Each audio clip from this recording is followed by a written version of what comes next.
রসুন কুচি দিয়ে দিলাম, রসুন কুচিটা তেলে ভেজে এরপর একটা গরম মশলা দিয়ে আমগুলো দিয়ে দিলাম।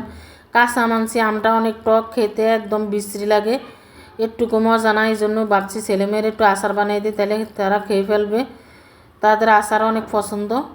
এই জন্য আচার বানাইতে চলে আসলাম আর আপনাদের কাছে ভিডিওটা শেয়ার করলাম আপনাদের মাঝে।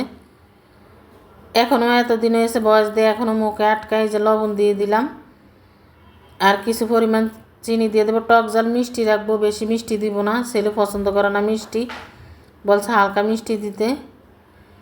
আর পাঁচফোড়ন দিয়ে দিব, মরিচের দিয়ে দিব, টালা মরিচ, আর কিছু দিব না। আচারটা খেতে মাশাআল্লাহ অনেক মজা হয়েছে। আমি আচার তেমন খাই না, তারপর একটু খাইছি বানায়া। আচারটা কিছুক্ষণ আগেই বিকালবেলায় বানাইছি।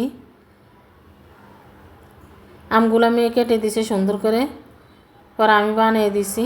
অল্প একটু হয়ে গেছে, কেন 4টা আম তো, আর আমগুলো খেতে একদম মজা না।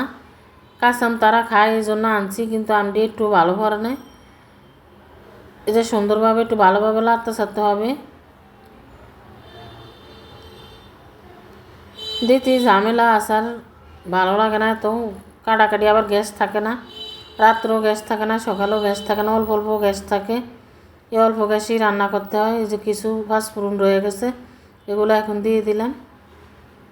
মরিচটা আর পাঁচফোড়নগুলো আমি একসাথে তেলে গুঁড়ো করে নিছি।